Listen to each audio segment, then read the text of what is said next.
बिस्मिल्लाहिर्रहमानिर्रहीम।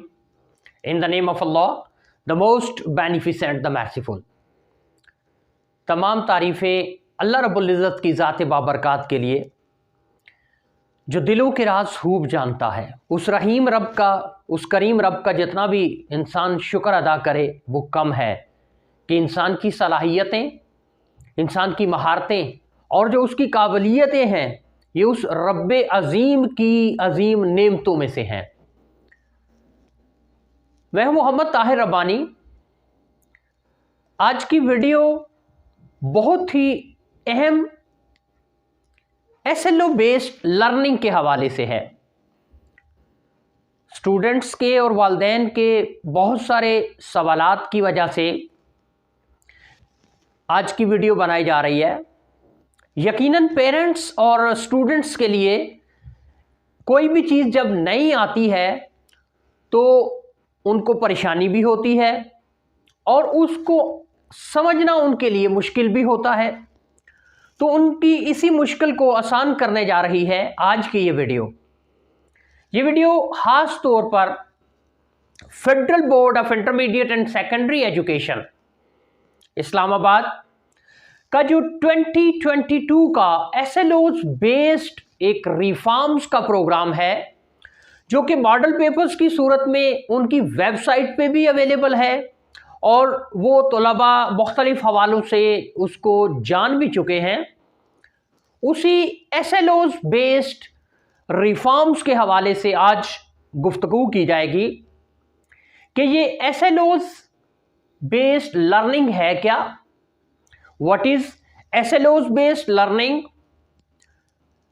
ये किस तरह से तलबा की जो सीखने की एक हालत है उसको बेहतर करेगी। ये जो टीचिंग लर्निंग प्रोसेस है वो इस नए एसएलओज मेथड से किस तरह मुतासिर होगा। और चूंकि ये टीचिंग लर्निंग प्रोसेस में पेरेंट्स, स्टूडेंट्स और टीचर्स इन्वॉल्व होते हैं, तो इस तरह से इन तीनों कंपोनेंट्स का इससे आगाह होना बहुत ज्यादा जरूरी है। एसएलओज, ये जो एसएलओज है, एसएलओज मींस स्टूडेंट्स लर्निंग आउटकम्स। इससे पहले federal board of intermediate and secondary education या हमारे जो बाकी तालीमी बोर्ड्स हैं पाकिस्तान के, उनका तरीका किसी ना किसी हद तक एक दूसरे से मुख्तलिफ रहा है। लेकिन अब एक यूनिफॉर्म किस्म का सिस्टम जो है उसको मुतारफ कराया जा रहा है। उसी यूनिफॉर्म सिस्टम की कड़ी है एसएलओज बेस्ड लर्निंग। एसएलओज हैं क्या? सिंपली अगर हम देखें तो इसका मतलब यह है कि तलबा की जो सीखने की सलाहियत है वो टीचिंग लर्निंग प्रोसेस के बाद कितनी बेहतर हुई है, उनकी जो अचीवमेंट है उसमें कितनी इंप्रूवमेंट आई है।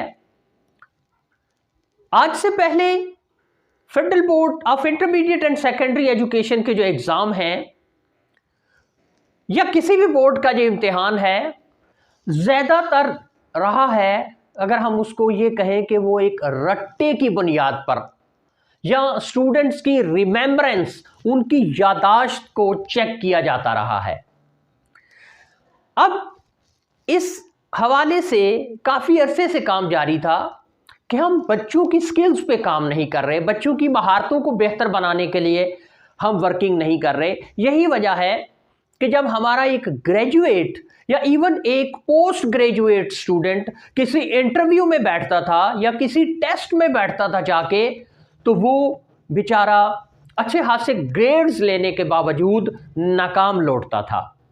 बल्कि आम तौर पे यही सुना जाता था कि एक अगर मास्टर्स लेवल का स्टूडेंट है या एक ग्रेजुएट लेवल का स्टूडेंट है जिसने इंग्लिश में मास्टर्स किया है या ग्रेजुएट लेवल पे उसने इंग्लिश या उर्दू सब्जेक्ट पढ़ा है, तो कहा यह जाता था कि ही और she can not right a single application, कि वो एक सादा सी दरखास्त ना उर्दू में लिख सकते थे, ना ही वो एक एप्लीकेशन इंग्लिश में टाइप कर सकते थे या लिख सकते थे। गोया ये एक जो रट्टा सिस्टम था उसकी बुनियाद पर डिग्री का असूल जो है वो लाजमी गर्दाना जाता था। बल्कि देखा यह गया था कि पूरी किताब में से 20 सवाल याद कर लो भाई, 10 आ जाएंगे, 8 आ जाएंगे। अब इसका जो नुकसान हो रहा था वो ये था कि जब हमारे बच्चे, हमारे स्टूडेंट मेडिकल एंट्री टेस्ट में बैठते थे या यूनिवर्सिटीज के एडमिशन टेस्ट में बैठते थे तो उनकी आउटपुट अच्छी नहीं होती थी। इवन आप ये देखें सीएसएस के एग्जाम्स के अंदर भी, जो पीएमएस के एग्जाम्स हैं उनके अंदर भी रिजल्ट उस तरह से नहीं आता था। इसको बेहतर बनाने के लिए, चूंकि मैट्रिक जो है ये ग्रास रूट लेवल है, बल्कि अब तो इससे नीचे भी काम हो रहा है, प्राइमरी लेवल पे, एलिमेंट्री लेवल पे भी इस पे काम किया जा रहा है। तो मैट्रिक से ये इनिशिएटिव लिया फेडरल बोर्ड ने और उन्होंने एसएलओ बेस्ड लर्निंग जो है उसको अपने स्टूडेंट्स के हवाले कर दिया। एक आसान मिसाल के साथ कोशिश करूंगा समझाने की। फिजिक्स की हम मिसाल ले लेते हैं, 9th की फिजिक्स। अब 9th की फिजिक्स की अगर हम बात करें कि फिजिक्स में बड़े मशहूर टॉपिक्स हैं, जैसे अगर हम बात कर लें न्यूटन्स लॉज ऑफ मोशन की, यानी न्यूटन के जो कवानीन हरकत हैं उनकी अगर बात कर लें तो उसमें फोर्स का इस्तेमाल है। अब पहले सिंपल क्वेश्चन आता था, for example define the second law of motion, define third law of motion. अब क्या होगा, इस एसएलओ बेस्ड लर्निंग में ये क्वेश्चन किस तरह से बनेगा या किस तरह बन सकता है, या फेडरल बोर्ड ने जो पेपर्स बनाए हैं मॉडल पेपर्स उनमें उन्होंने किस तरह से ये एक्सप्लेन किया है। अब चूंकि फोर्स जो है वो एक इंपॉर्टेंट फैक्टर है, अब क्वेश्चन इन फ्यूचर ऐसे आ सकता है कि why force is necessary for second law of motion, या अगर थर्ड लॉ ऑफ मोशन की हम बात करें, क्योंकि एक्शन और रिएक्शन की बात करता है, हर अमल और रद्द अमल, वो अमल और रद्द अमल की बात करता है। What is the role of force in third law of motion. यहां पर इस मिसाल से एक बात जो जाहिर हो रही है कि ये एसएलओ बेस्ड जो लर्निंग है ये दो तरह से हमारे स्टूडेंट्स को बेहतर बनाने जा रही है। नंबर 1 कॉन्सेप्चुअल लर्निंग, यानी कॉन्सेप्ट किसी भी चीज के हवाले से मुकम्मल तौर पर उसको समझना और सीखना, ये एसएलओ बेस्ड लर्निंग की डिमांड है। नंबर 2 एनालिटिकल स्किल, जो स्टूडेंट की तज्जियाती महारत है उसको भी बेहतर करना मकसद है। जो एसएलओ बेस्ड लर्निंग है इसमें उस्ताद का क्या किरदार होगा। डेफिनेटली अगर हम देखें थोड़ा सा डीप मीनिंग्स में अगर इसके जाएं तो हमारा total teaching learning process is going to be changed, ये तब्दील होने जा रहा है और ये एक बेहतरी की तरफ पहला कदम है। अब एसएलओ बेस्ड लर्निंग में जो टीचर हैं, जो उस्ताद साहिबान हैं, उनकी पहली तरजीह ये होगी कि टू इम्प्रूव देयर स्टूडेंट्स, अपने स्टूडेंट्स को बेहतर करना। स्टूडेंट सेंटर्ड लर्निंग, यानी इसमें जो तलबा हैं उनकी तरफ ज़्यादा तवज्जो की ज़रूरत होगी और जो टीचर्स हैं वो कोशिश करेंगे ये देखने में कि हमारी जो टीचिंग है, हमारी तदरीस के बाद बच्चों में किस हद तक बेहतरी आई है, उनकी जो अचीवमेंट है वो किस हद तक बेहतर हुई है। फॉर एग्जांपल एक और मिसाल मैं आपके साथ शेयर करता हूं कि पहले क्वेश्चन आता था, अगर हम केमिस्ट्री की 9th की केमिस्ट्री की मिसाल ले लें, जैसे पहले क्वेश्चन आता था कि right a short note on Rutherford's atomic model या सिंपली एक्सप्लेन नील बोहर्स एटॉमिक मॉडल। अब इस नए रिफॉर्म एग्जाम में कैसे क्वेश्चन ये आ सकता है, तो इसमें ये क्वेश्चन बन सकता है कि differentiate between Rutherford's atomic model and Niels Bohr's atomic model, और simple can Niels Bohr improve the drawbacks of Rutherford's atomic model. अब यहां पर जो स्टूडेंट है उसका जो एनालिटिकल अप्रोच है वो यूज होगी यहां पर।